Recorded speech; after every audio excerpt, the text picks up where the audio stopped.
Boa tarde, Oi, tudo bom? Tudo... Raquel. Boa tarde a todos. Muito bom, muito obrigado, Raquel, por ter aceito prontamente o nosso convite para essa conversa aqui informal, tá, Raquel? Que a gente tenta se manter minimamente atualizado sobre esse cenário maluco e absorvente que nos envolve diariamente.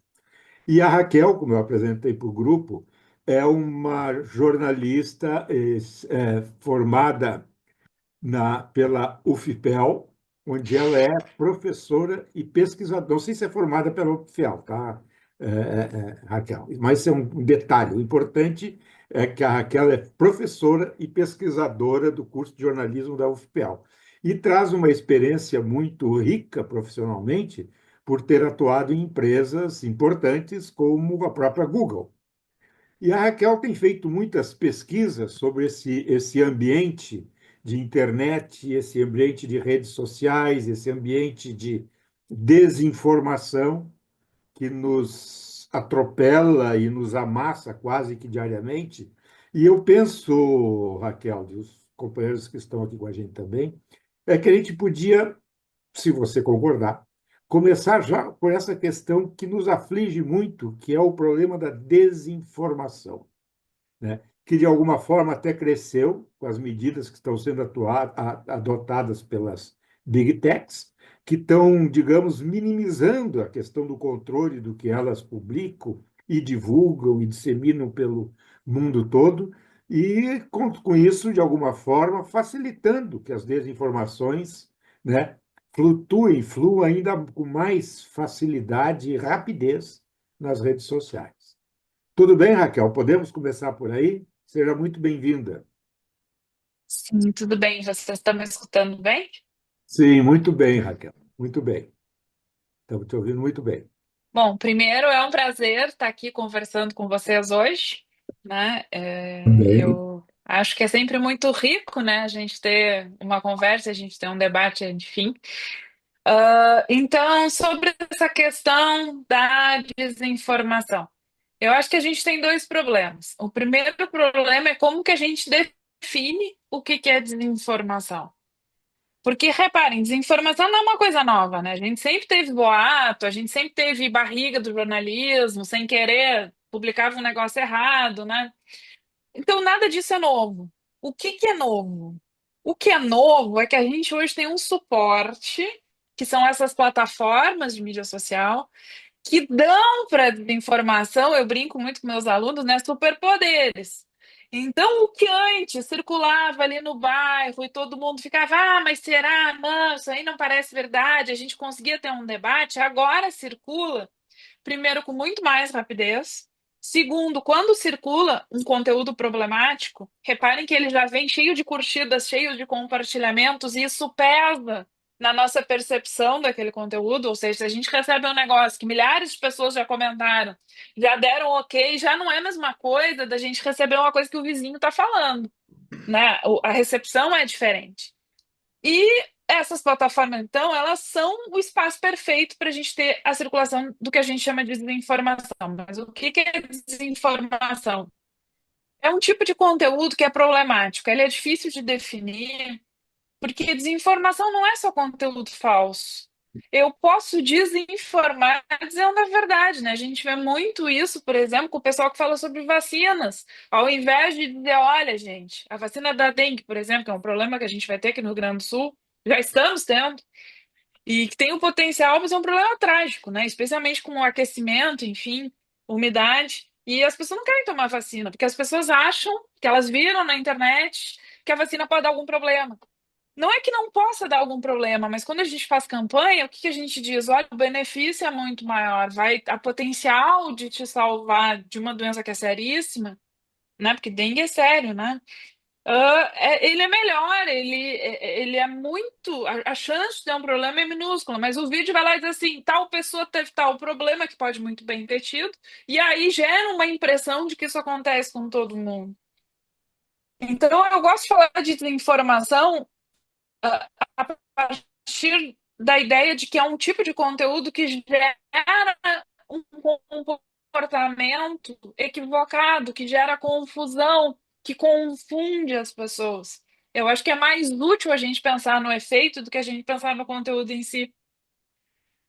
E o que que eu estava falando, então, que essas plataformas elas dão tração para esse tipo de conteúdo, e eu queria falar mais uma coisinha só, que é o fato de que esse conjunto existe um modelo econômico, né, gente? Que é um modelo econômico de como as plataformas lucram. Como é que elas lucram? Com os nossos dados, claro, né? Que a gente vai lá e diz o que a gente gosta, o que a gente faz, com as nossas interações, com os curtidas, comentários e conteúdo que a gente coloca. E reparem que tem um tipo de conteúdo que nos faz interagir mais, que é o conteúdo que fala para emoção. Desinformação quase sempre fala para emoção. Então ela gera mais gente falando, mais gente se metendo, e isso faz envolvidas em polêmica, as pessoas estão compartilhando.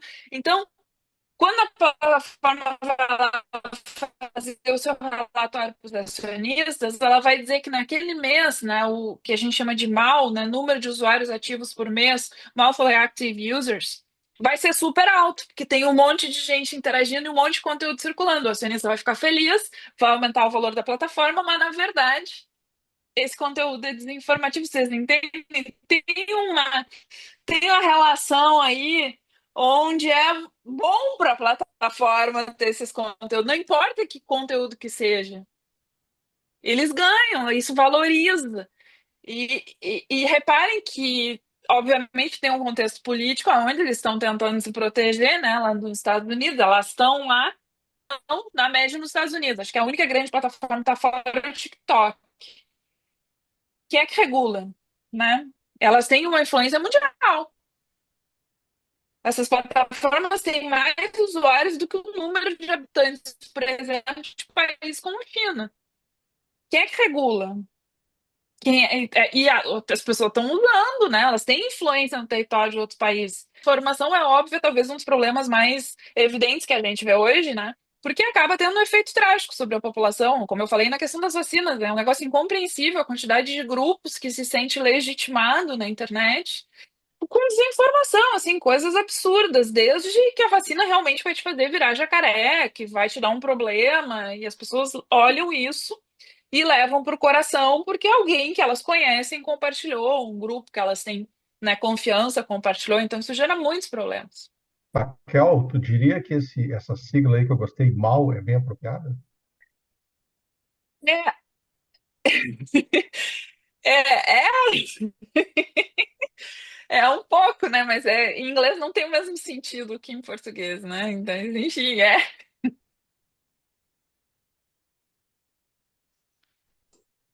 A senhora chegou a ler alguma coisa do projeto de lei, ou chegou a ler o projeto de lei que o Orlando Silva, o deputado Orlando Silva foi o relator. A senhora conheceu esse projeto de lei da regulamentação? Sim, li bem esse projeto, né? Ele, com todo o projeto de lei, quando ele vai passando, né, pelas câmaras, ele sofre, enfim. Eu, eu acho que a ideia é boa, mas eu acho que o projeto está bem confuso. Eu acho que ele não delimita um objeto. Eu também sou formada em direito, não sei se Uhum. o Vieira falou para vocês, mas eu também sou formada em direito, então eu não faço nada no direito mais, né? Mas enfim. É uma lei que o objeto é desinformação, é fake news, né? Mas ele não define o que, né, que é isso. Então é complicado ter uma lei que não tem objeto. Uhum. Então eu acho que ele tem vários problemas que falta discussão, mas eu acho que a gente precisa de lei, tá? Porque não dá para não ter lei, né? Então, um território que qualquer um faz o que bem entende. Porém, eu acho que esse projeto ele precisa ser muito repensado. É 29, 30, né? Eu estava tentando Isso. lembrar do número. Ele vai ser ressuscitado agora nessa legislatura, principalmente por causa desse episódio agora com o ministro Alexandre, né? Então é possível até que saia um novo relator e depois ainda tem que passar pelo Senado. Então essas questões que a senhora aborda aí, é capaz que tem alguns especialistas lá, porque o lobby é muito grande também, né, sobre tudo isso. As plataformas, gente, quando esse projeto entrou, primeira vez que ele ia ser votado, eu não sei se vocês lembram, o Google chegou a fazer campanha na Home contra o projeto. Isso nunca foi visto em nenhum lugar do mundo, só no Brasil. O Facebook, as pessoas entravam e tinha uma coisa dizendo que querem acabar com a sua liberdade. exatamente. Isso nunca foi visto, esse tipo de interferência de um ente privado, de uma empresa, no debate público, na esfera pública de um outro país, nunca tinha sido visto. E só aconteceu no Brasil. E quando eu falo sobre isso no exterior, as pessoas ficam chocadas. Legislações, né, que já são bem mais antigas, não teve isso na União Europeia.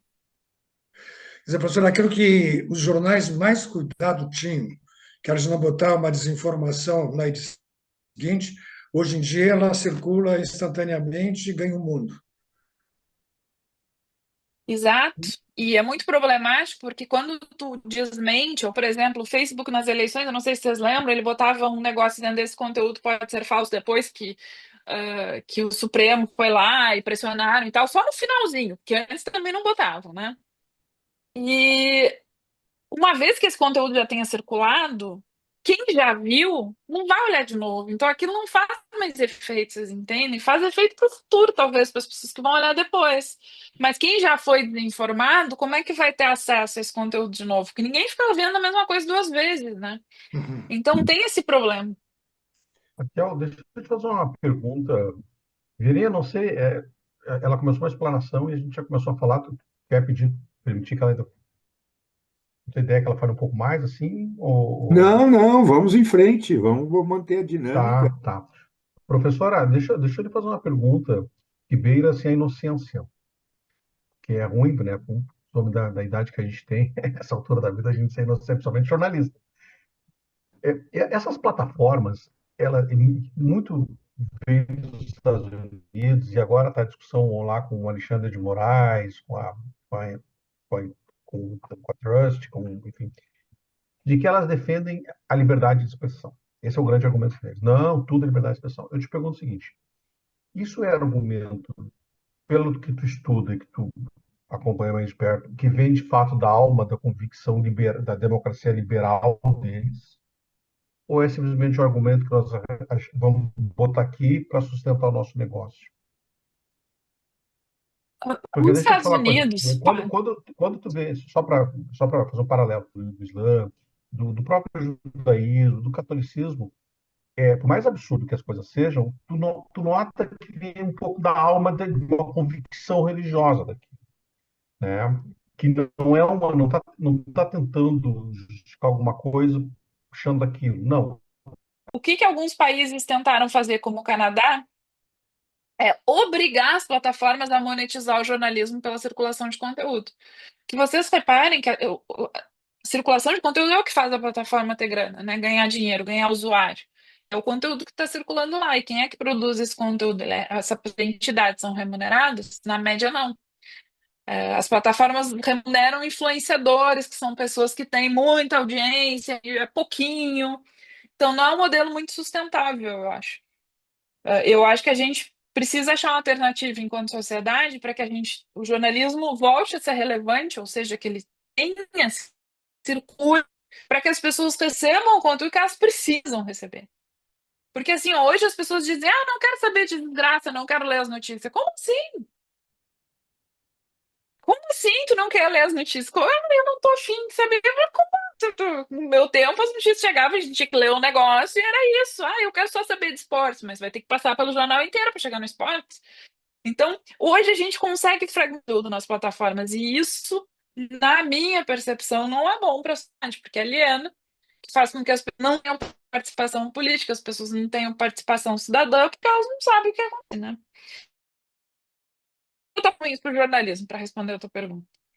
E eu acho que a gente precisa achar alternativas para que o jornalismo seja sustentável, para que a gente não acabe com um dos pilares da democracia, que é o jornalismo, né? Que é o papel que os veículos jornalísticos fazem. Não sei qual, mas a gente o canal tentou obrigar a pagar por conteúdo jornalístico. Aí as plataformas tiraram o conteúdo jornalístico de lá. Bom, e aí, o que está acontecendo? Eu não sei, tá? Eu quero ver um cara nisso para tentar entender qual é o impacto. Mas foi o que foi feito lá. Desculpa, estou desatualizado. Isso já foi feito no Canadá. Foi Eu feito lembro. pelo Canadá. Tu não tem nenhum tipo assim, de avaliação É inicial, nada? recente. É Fiquei curioso agora. recente.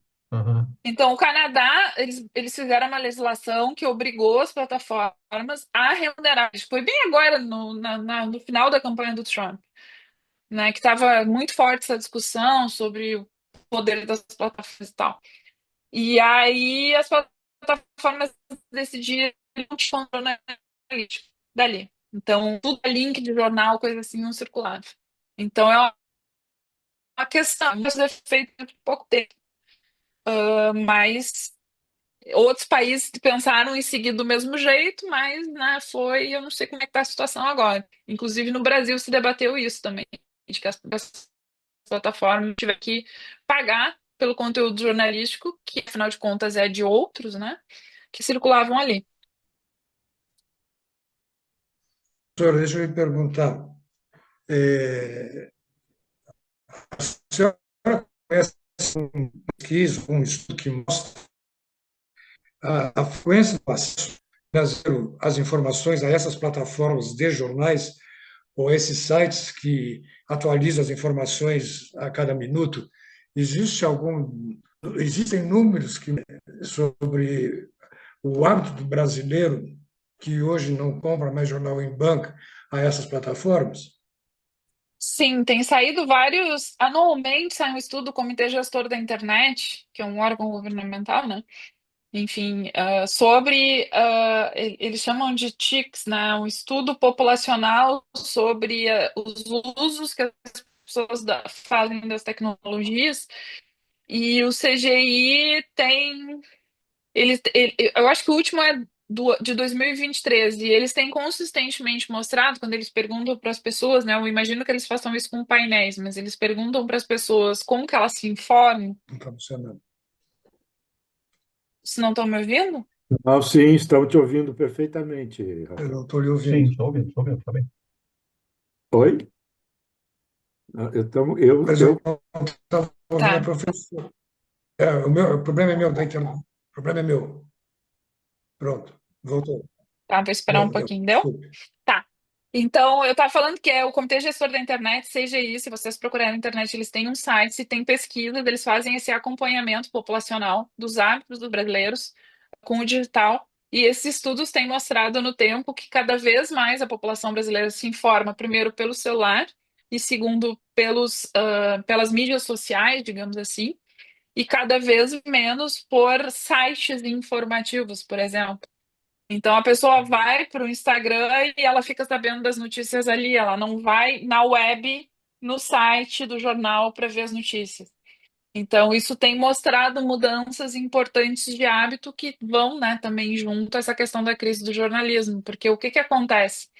Essas plataformas, elas têm modos de mostrar o conteúdo, né? Então tem um algoritmo que é tipo um programa que ele mostra para vocês aquilo que quando vocês estão olhando, vocês param e olham mais. Então ele entende que aquilo é uma coisa que vocês gostam, ele entende que aquilo que os amigos, né, as pessoas que estão conectadas com a gente gostam, pode nos interessar e vai mostrando esse tipo de conteúdo. E esse tipo de conteúdo não é necessariamente o conteúdo que a gente deve saber, né?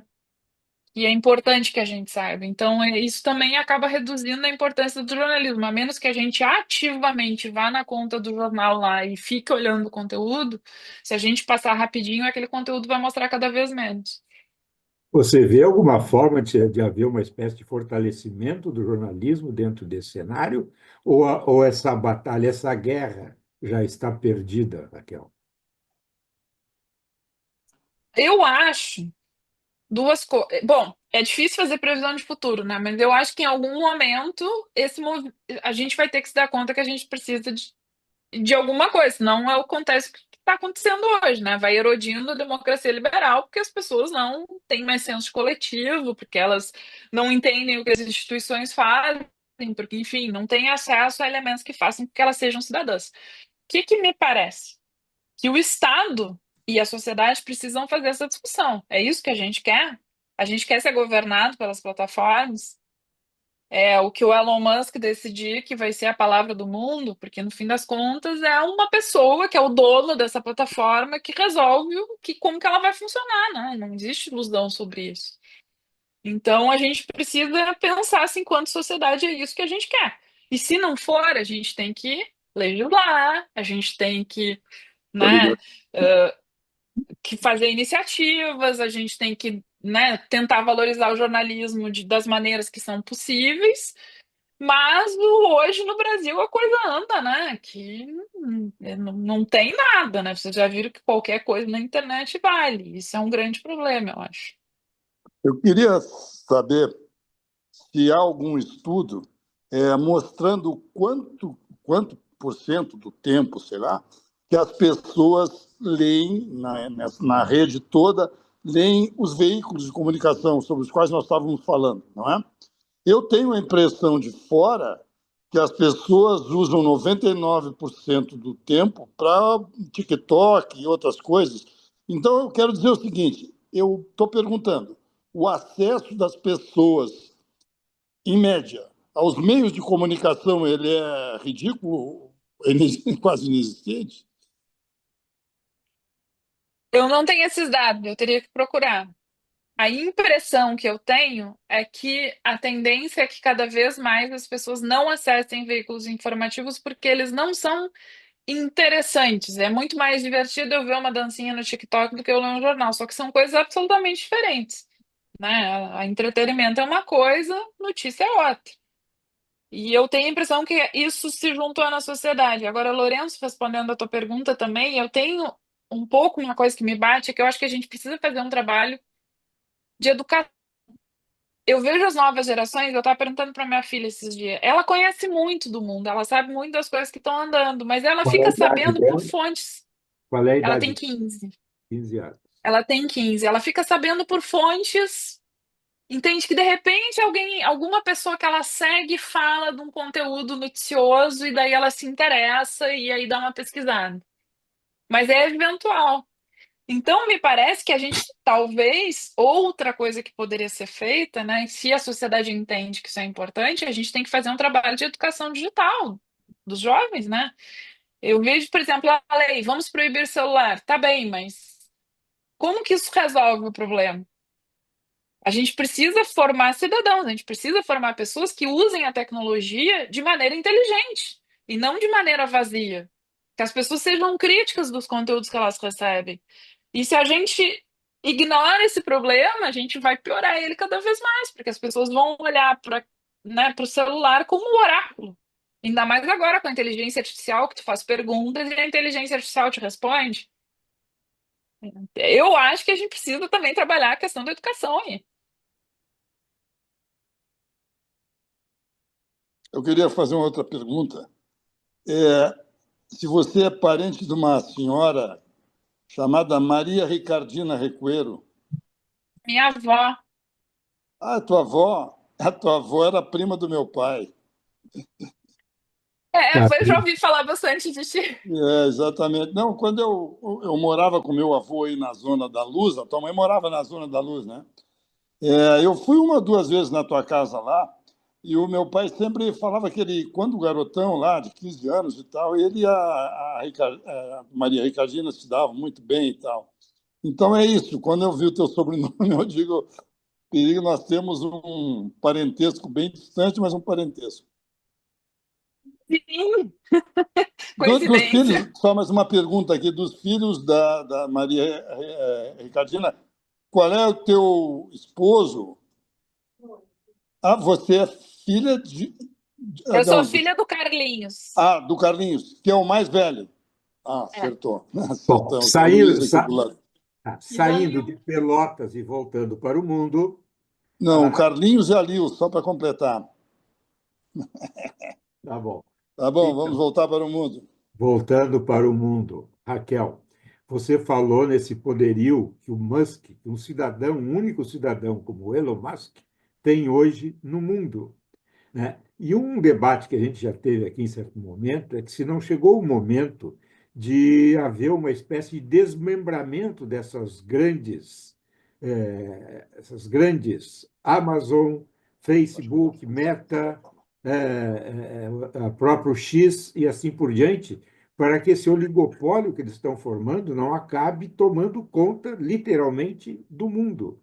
Como é que você, que tipo de debate você tem acompanhado nesse sentido, Raquel? Então, eu acho que tu pegaste aí uma coisa que é central hoje. Por que que essas plataformas, todas elas, parece que de repente, da noite para o dia, viraram, né, super Sim. republicanas e apoiadoras do Donald Trump? É Isso. porque o Congresso Nacional americano estava discutindo uma legislação antitrust, né, justamente querendo que esses oligopólios fossem divididos porque era poder demais para uma única empresa. Então, existe, claro, né, um interesse e uma questão aí que é muito importante, que é isso. Eu acho que sim, e na verdade a estratégia do modelo de negócios da Meta sempre foi esse. A Meta, quando eu trabalhei para várias dessas empresas, elas eram empresas todas separadas. A Meta fazia o seguinte, na época que ela era Facebook, ela fazia uma oferta para uma empresa que tinha um produto que estava bombando. Instagram, por exemplo, fotos estão bombando. Eles faziam oferta. Se a empresa não vendia, eles copiavam e acabavam com o negócio da empresa. Então, eles fizeram isso com várias empresas que não quiseram vender. Então, vocês vão ver que se vocês acessaram o Facebook muito tempo, que eles foram introduzindo funções que eram de outros aplicativos e foram esvaziando outros aplicativos. Então, era uma estratégia muito. Eu brinco, né, com os meus alunos de bolha assassina, né? Quem lembra do filme da década de 80, o negócio vai engolindo os outros e vai ficando gigantesco. E é a própria estratégia deles, né? Cada vez maiores e mais poderosos, né? Daí porque eles também se insurgem contra medidas que países como o Brasil adotam, né, no sentido de tentar encontrar não um freio, mas a regulação nesse processo todo. Exatamente. E contra a Europa também, né? Mas é que o Brasil é visto, né, claro, como uma coisa menor. O Brasil, assim, ele tem uma população que é muito interessante para essas ferramentas, porque o brasileiro ele usa muito. E ele tem hábitos de uso que são talvez maiores do que outro país. Então, o brasileiro gera muito lucro. Só que, como o Brasil é um país, digamos, que tem menos força política, no Brasil eu tenho a impressão que eles se meteram mais nessas discussões, né? Agora, Outra pergunta. fala, Tá me ouvindo? sim, Posso falar? pode falar. É o seguinte, quando a gente fala que as plataformas vão dominar o mundo, a gente tem uma ótica ocidental, né, que é restrita, porque as populações da China, da Índia, de outras regiões somadas, elas são mais da metade da população do planeta. Essas plataformas que têm sede nos Estados Unidos ou numa ilha qualquer para diminuir o pagamento de impostos, qual é a audiência delas em países como a China, por exemplo? Tem um percentual de chineses, porque eu sei que a China limita acesso à internet, a certo tipo de informação. Eu estou pegando o exemplo da China porque é uma população imensa, um país rico hoje, né? Então, qual é o percentual? O que tem de chinês no mundo, nesse mundo sobre o qual nós referimos? Eu também não tenho esse dado, mas eu tenho feito vários painéis, né? Participo de vários eventos com pesquisadores que trabalham com esse país. O que que eu posso dizer? Na Índia, as plataformas ocidentais têm uma penetração absurda, inclusive são responsabilizadas por conteúdo desinformativo ou tentativa de interferência em eleições através delas. E na Índia tem muito a questão que também tem no Brasil, mas que a gente fala pouco, que é a questão do discurso de ódio, né? Enfim, delas servirem como espaço para se atacar minorias religiosas, Os castas. indianos falam e entendem o inglês, o que é uma vantagem competitiva para acessar a informação. Sim, sim, é excelente. A China é fechada. Então, a China, tu tem que ter uma VPN para acessar as plataformas ocidentais. E isso já restringe bastante. Eles têm aplicativos próprios que eles usam lá e que alguns países onde tem chineses usam também. Tipo, o WhatsApp deles é o WeChat, que é muito parecido, mas tem algumas pessoas em outros países que usam. Tem uma barreira importante aí que é a barreira linguística. Essas plataformas tendem a ser quase tudo em inglês, né? Tem poucas traduções boas, e as pessoas, né, no Oriente, principalmente na China, elas não dominam o inglês, né, com talvez como outras populações do mundo. Então, a China é um caso à parte, eles têm as coisas totalmente fechadas. O que acontece é que a China exporta muita gente, então muitos jovens chineses vão estudar em outras partes do mundo, é considerado enfim, uma coisa, o status, ter um filho que estudou nas universidades famosas do Ocidente, então tem muito chinês em outros lugares. Então, com esses chineses eu consigo conversar e consigo ter uma percepção um pouco de como que funciona lá, é meio que a parte mesmo. Agora, no resto da Ásia é bem diferente, bem múltiplo. Tem lugares que usam aplicativos chineses e aplicativos ocidentais, tem lugares que não. Mas na China, realmente, tens toda a razão, é só, é bem fechado mesmo. E o Brasil, você falou, né, Raquel? O Brasil é um espanto do ponto de vista da dedicação das pessoas às redes sociais. E agora mesmo, esse sucesso do nosso filme, Ainda Estou Aqui, diz que ele bagunçou quase que os sistemas todos lá de informação e comunicação de Hollywood e do Oscar, em função desse altíssimo, elevadíssimo envolvimento dos brasileiros com o processo todo do Oscar. Você acompanhou isso? Acompanhei, sim. Os brasileiros invadiram as páginas, enfim, se invadiram, né? Dizem que esse escândalo da Carla Sofia Gascon, né, do outro filme, do filme Rival, foi também desenterrado para brasileiros. Eu não sei se é verdade. Mas é porque os brasileiros se engajam muito em muitas coisas. E o Brasil é um país muito grande. E é uma população que digitalmente ela está alfabetizada no sentido de que ela sabe usar essas tecnologias. Então as pessoas usam muito e se engajam mais que outros países. E eu ainda estou aqui, eu acho que é um excelente exemplo disso, né? Porque, inclusive, os brasileiros conseguiram pautar certas abordagens do filme em outros lugares no exterior, né? Isso é um poder muito grande, assim. Ah, Não, não, sim, Elaine. depois eu falo, porque eu não estou conseguindo entrar.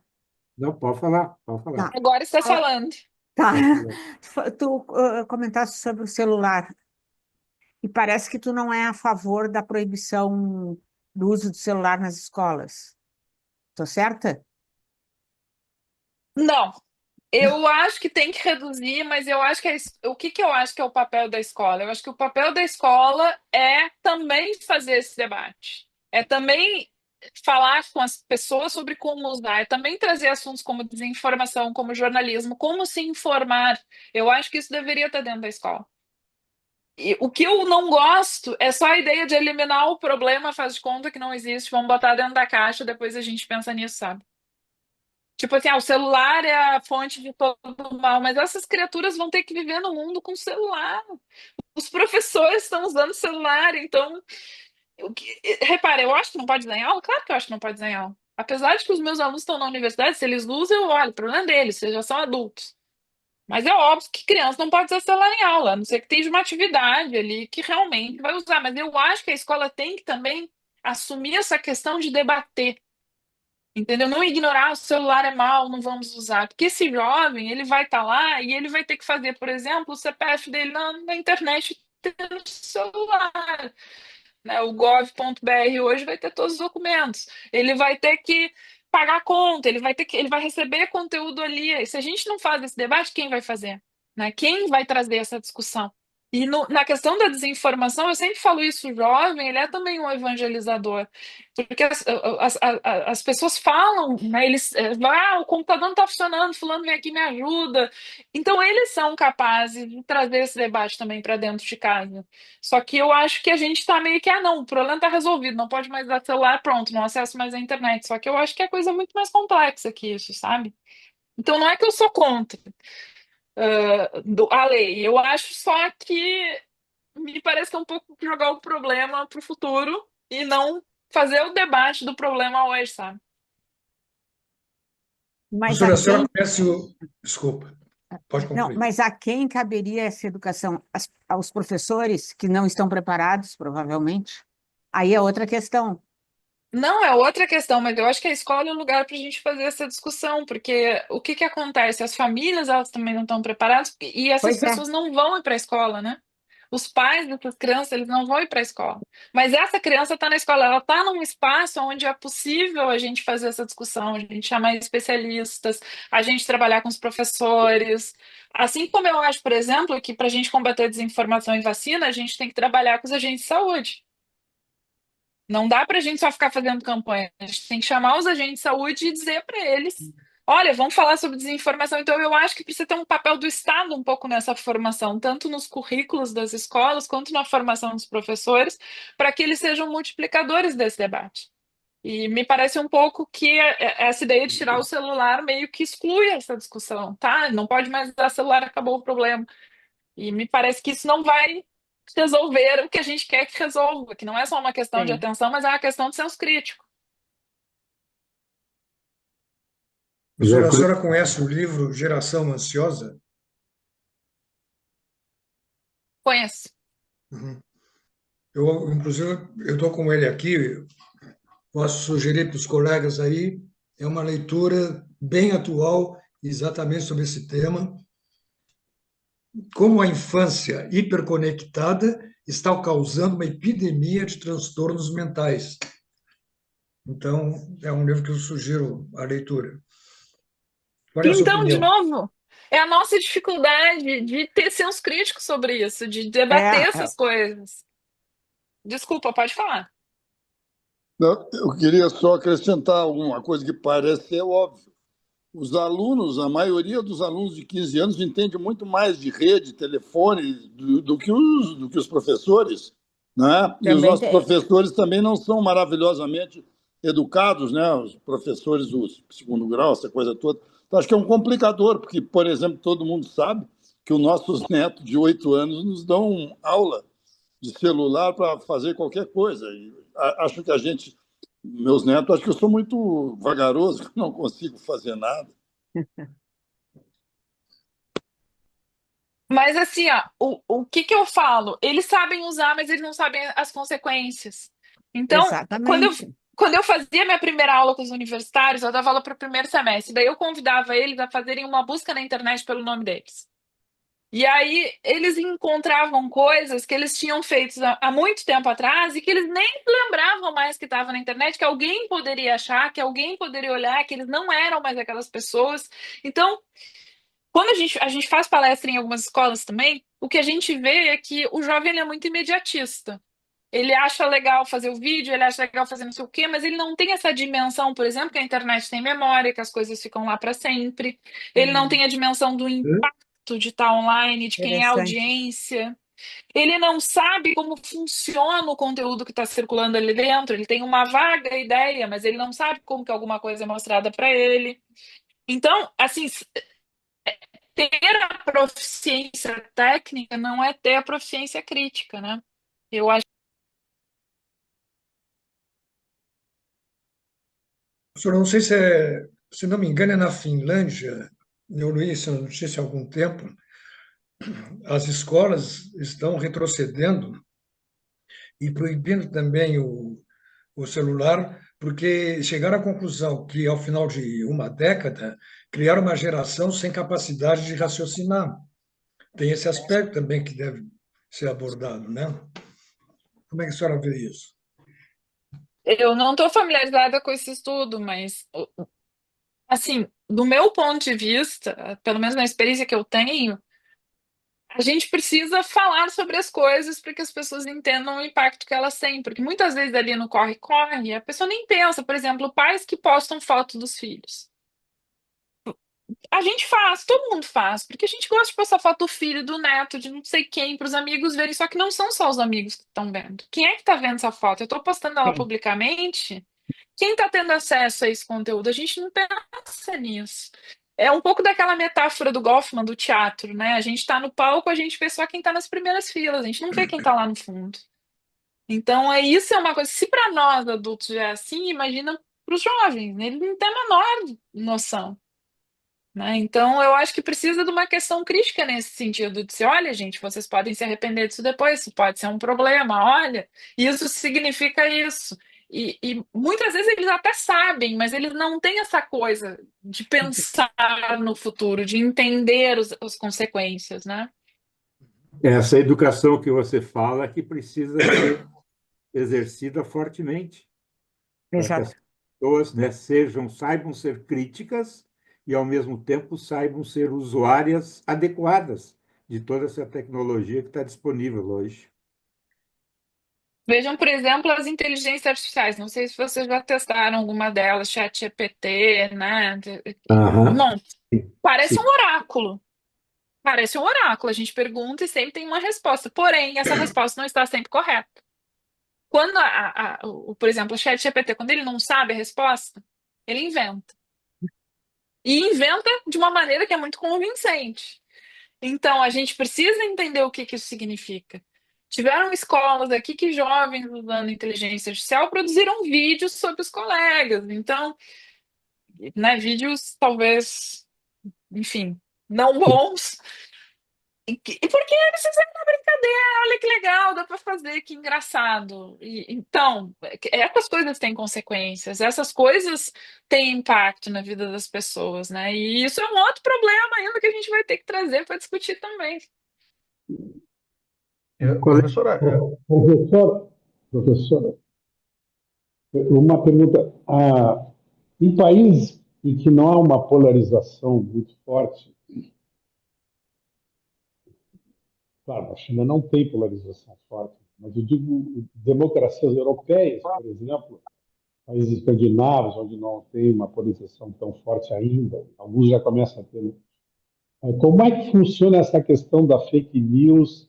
Como é É, que funciona a questão da informação que não está diretamente vinculada a conflitos, seja ele da ordem política ou qualquer outra?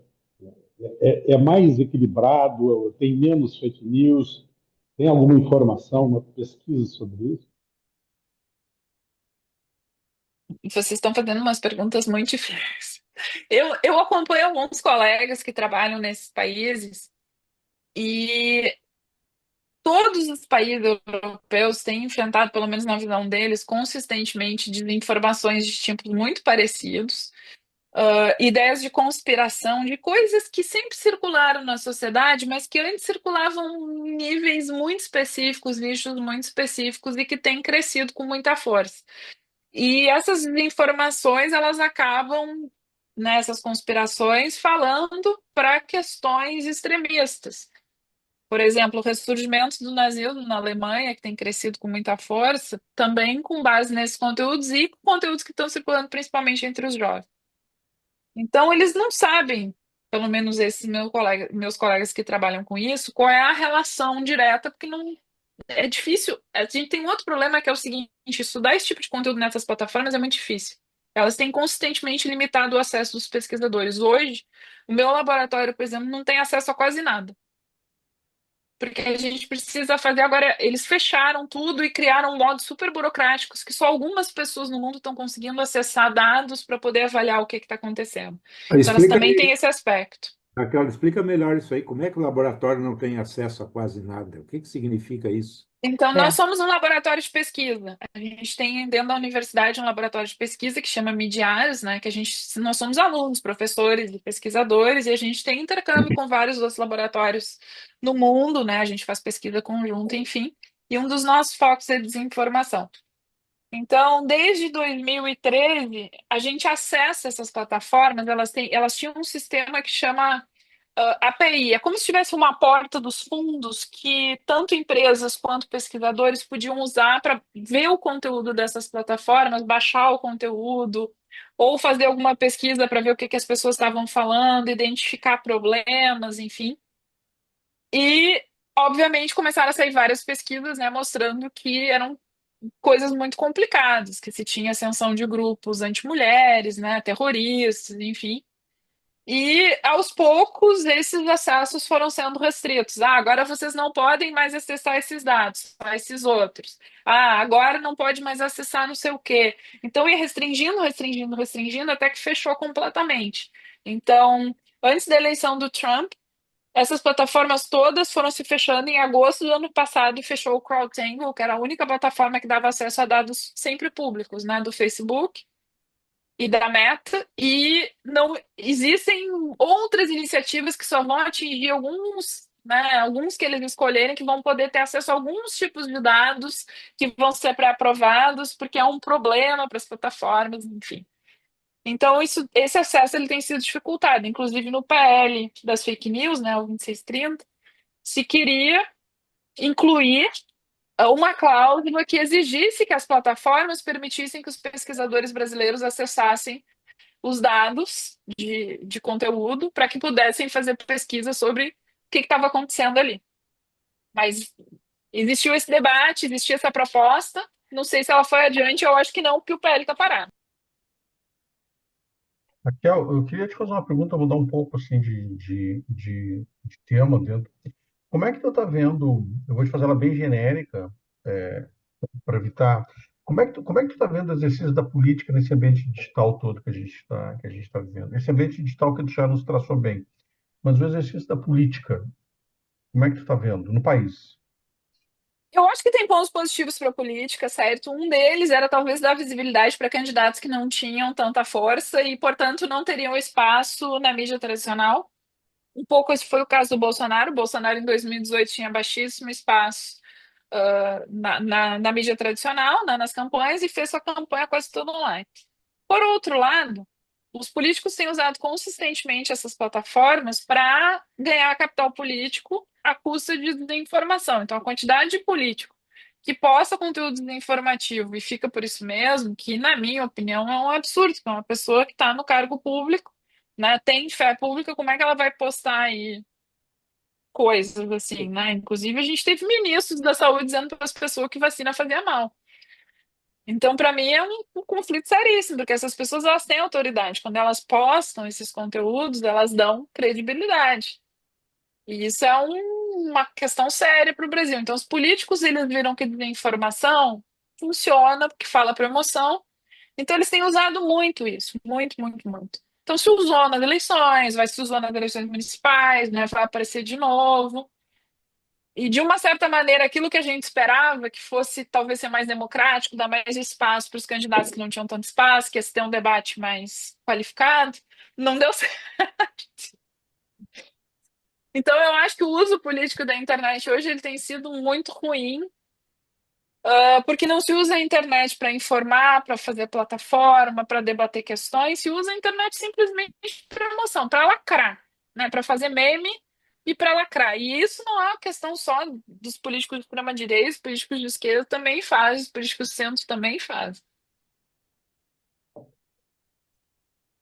Raquel, nós falamos um pouco ali da educação, mas centrando a educação mais na questão do aluno do ensino fundamental, né? Aquele que agora está ficando sem celular dentro da sala de aula. Eu gostaria de saber como é que o futuro jornalista é encaminhado para atuar nesse ambiente digital na universidade. Qual é o tipo de educação, de formação que a universidade está dando para esse futuro profissional? Olha, a gente tem se esforçado bastante para trabalhar com os alunos essas questões relacionadas ao próprio jornalismo, né, ao que é o fazer jornalístico nesse espaço, a questão da necessidade da qualidade, porque vocês vejam que o furo, ele meio que sumiu, né? É muito difícil o jornalismo fazer um furo que ninguém ficou sabendo, porque hoje qualquer pessoa com o celular está passando na rua, vê um acontecimento grave, e se foi o furo do jornalista, porque já está circulando aquilo na internet há horas. O que eu acho que o jornalismo precisa se preocupar mais, e é isso que a gente tem batido muito, é a questão do conteúdo, né? Da completude do conteúdo, da informação correta, de averiguar a informação. Porque também na época da mídia de massa, né, as pessoas não sabiam se o jornalismo estava falando a verdade ou não, então muitas vezes o jornal, né, fazia um negócio meio. Não apurava direito os negócios. E hoje as pessoas veem, se o negócio não for apurar direito, a pessoa está lá, isso não aconteceu no comentário, né? Então, eu acho que essa questão do jornalismo, para mim, me parece muito mais voltado para o aprofundamento de conteúdos, para análises desses conteúdos, que eu acho que são coisas que as pessoas precisam, né? Que se tragam um pouco mais, não só o relato do fato, mas também a discussão das implicações desse fato, afinal, o que isso representa para a vida das pessoas. E a gente tem falado muito nisso, assim, de sair um pouco do informativo tradicional e um É isso pouco que mais. Pode falar. Exatamente quais são os temas? Existe alguma pesquisa de maior interesse? Das pessoas ou do jornalismo? Não entendi. Do jornalismo na internet? Eu não sei te dizer quais são os temas de maior interesse. Eu sei que o jornalismo político bomba bastante, né? Repercute bastante, mas eu não sei. Não tenho esse dado para te dar. Mas eu sei que tem algumas questões, assim, ó, o que a gente tem visto, e aí eu também não estou te falando isso com base em pesquisa, mas com base na minha percepção, conversando com jornalistas, é que essas conexões, quando a gente faz uma matéria que tem mais conexões e ela agrega valor, ela tem sido, as pessoas leem, assim, especialmente se é enfim, formatos diferentes, né, de vídeos e tal, mas o fato em si e a discussão sobre o que são valorizados. Agora, eu não tenho dado do que circula mais. Isso eu não sei te dizer.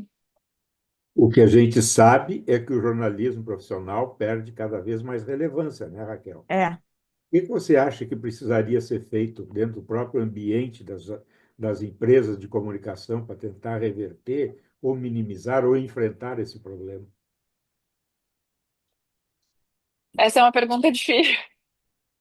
Não, Eu acho. não, eu imagino, Raquel, mas o meu enfoque é o seguinte: como é que a academia está vendo esse processo e como é que ela está tentando ajudar a encaminhar uma tentativa de minimizar o problema? Que solucionar, acho que não, né? Então, tem alguns trabalhos falando muito dessa questão da importância do jornalismo no combate à desinformação, mas não para dizer que algo é falso, é para contextualizar um conteúdo que as pessoas não entenderam direito, trazer uma questão que está sendo premente numa comunidade. O jornalismo hiperlocal, aquele que fala para um espaço que ninguém mais fala, tem crescido em importância bastante também, né? Porque hoje a gente tem o mundo nas mãos, mas às vezes a gente não sabe o que está acontecendo na esquina de casa. Então, essa questão do local tem ganho muita importância. As pessoas buscam muita informação local e quem tem preenchido esse espaço são aquelas páginas tipo Porto Alegre 24 horas, que as pessoas ficam mandando conteúdo, os caras publicam, não tem o hiperlocal com tanta força. Tu tinha me perguntado outra coisa que ganha bastante, Elaine, desculpa, é o jornalismo esportivo tem muito espaço hoje, muito espaço, talvez seja um dos maiores. Ah, é? É.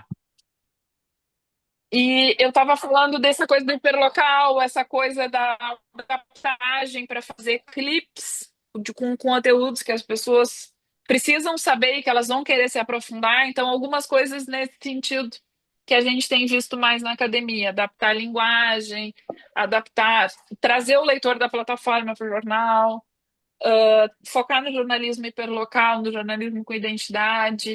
Esses são o que os estudos têm mostrado, e a questão do papel no combate à desinformação com a credibilidade que o jornalismo tem, né? Raquel, professora, tu acha que esse jornalismo tipo Porto Alegre 24 horas tende a crescer ou fica por aí mesmo, já que não é um jornalismo pago, é um jornalismo feito às pressas e nem sempre é checada, as informações são checadas corretamente? Eu acho que esse é um modelo que tá porque não tem ninguém nesse espaço. Eu acho que se tivesse mecanismos com jornalismo talvez mais local, talvez eles não tivessem tanta importância informativa. Eu acho que isso não é jornalismo do meu ponto de vista. Eles publicam qualquer coisa que as pessoas mandam e as pessoas não apuram. Então a pessoa pode mandar o que ela bem entende. Né? O meu vizinho estacionou errado no meio da rua e não foi nem o meu vizinho, nem o meio da rua, mas eu mandei isso e foi isso que foi publicado.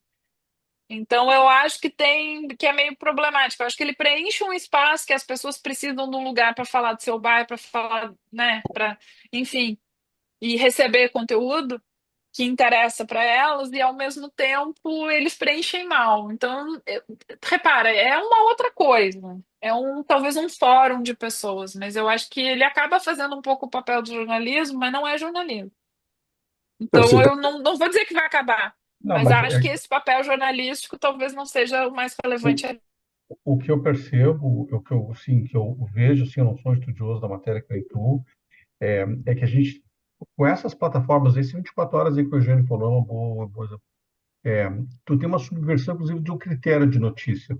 Por exemplo, sempre deu 10 acidentes por dia em Porto Alegre de trânsito. Pequenos acidentes, sempre deu. E o que são pequenos acidentes? Um carro bate no outro, um carro bate no poste, sem gravidade, sem vítima, né? Nunca foi noticiado. A não ser assim, quando fecha o mês, faz um balanço que melhorou, piorou, mas o dia a dia não é noticiado. Hoje, se eu tiver uma imagem do carro batendo aqui na esquina da minha casa, num poste, que vai ser um desses 10, ele vira notícia. Eu mando isso lá para esses sites, eles publicam e aquilo vira notícia. Então, o que eu acho que a gente está falando também é uma questão das pessoas quererem ver as coisas. E aí, que é o mundo do vídeo hoje, né? Quer ver as coisas, não quer mais ler, não quer mais Sim. ouvir, tu quer ver as coisas. E hoje tu consegue ver os 10 acidentes dentro de Porto Alegre, se 10, coincidência de 10 pessoas gravar, tu consegue ver e aquilo vira notícia. Acidentes que desde a época que o Verinha começou na profissão lá em 1940, sempre aconteceu. No Sempre século aconteceu. Isso não passado. mudou, né? É o que eu mais ou menos tenho a ousadia de lhe dizer. Eu acho que isso está correto, mas eu acho que também a pessoa quer contribuir, ela quer que aquele conteúdo que ela acha que é relevante esteja Claro. lá. E eu acho que também tem essa questão assim, aconteceu na minha rua, eu quero saber o que Sim, aconteceu. isso. Não, também, eu concordo contigo. Acho que as pessoas também querem contribuir com isso. Também acho isso. Acho que isso aí, Raquel, é um belo exemplo que você está dando de um nicho que o jornalismo profissional não soube aproveitar, não é? Né? O jornalismo profissional continuou fazendo aquilo que sempre fez, desconsiderando essa nova situação em que notícias são efêmeras. Elas circulam ali naquele momento, numa E timeline, acabou. e em seguida desaparecem. Não tem consequência nenhuma. E muitas vezes são notícias que não fazem a pauta porque elas não são tão relevantes. Tipo, ter um Isso. incêndio, mas para a pessoa naquela região é relevante. Só que aquela região é a vila do não sei aonde, que o jornalismo, né? Porque a gente sabe que o jornalista tem o papel de desenhar o espaço social. A gente normalmente noticia aquilo que vai entrar na pauta como algo que é relevante para uma comunidade maior, mas às vezes essas microcomunidades, né, esses espaços menores, têm outras coisas que são relevantes e não entram na pauta, né? O jornalismo comunitário já tinha um pouco essa discussão de espaços aonde não tinha como entrar na pauta, mas essas pessoas também querem se ver e querem saber do que acontece, né? Uhum. Verdade. Eu vou te dar um exemplo, Raquel. Houve um jogo de futebol no sábado entre Grêmio e Juventude. O juiz pôde sair do estádio 3 ou 4 horas depois, quase linchado pela torcida. As rádios tradicionais só foram dar isso alguns minutos depois que Porto Alegre 24 horas, que vários sites já tinham dado. O que que significa isso, na tua opinião? Já que eles foram vídeos de pessoas, foram presenciantes disso, o que que pode ter sido o canal de informação para que esses sites dessem antes a notícia do que a mídia tradicional? Agilidade. Provavelmente as pessoas mandando vídeo, né? E repara que se eu tenho um site que chama o site da Raquel, eu posso publicar o que eu bem entendo, eu não preciso apurar. A pessoa pode mandar um vídeo dizendo que Apurar. aconteceu tal coisa e vai estar lá. O jornalismo tem que apurar, né? Vem cá, mas isso aconteceu mesmo, então vai ser mais lento sempre. Mas sim, deve ser pessoas mandando vídeo.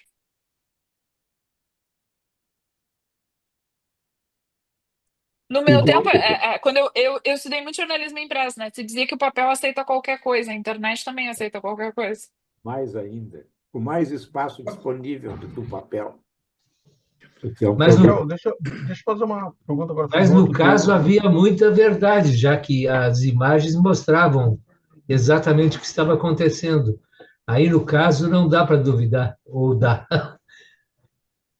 Tu sempre pode ter uma coisa que foi gerada por inteligência artificial, por exemplo. Não é só porque é imagem, porque é verdadeira. Eu posso criar uma imagem falsa, né? Eu fico um pouco.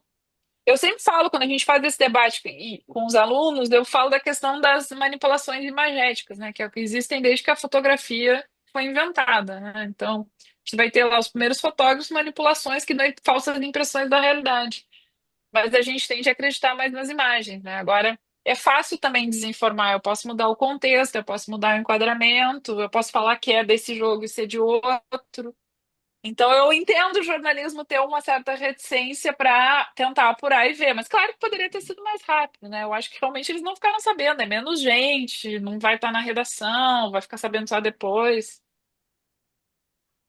Qual é a disciplina que a senhora leciona na universidade?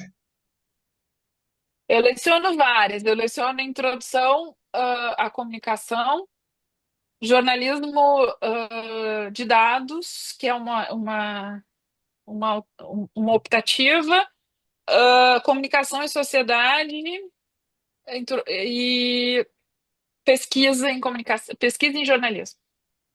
Mas eu já lecionei outras. Essas são as atuais.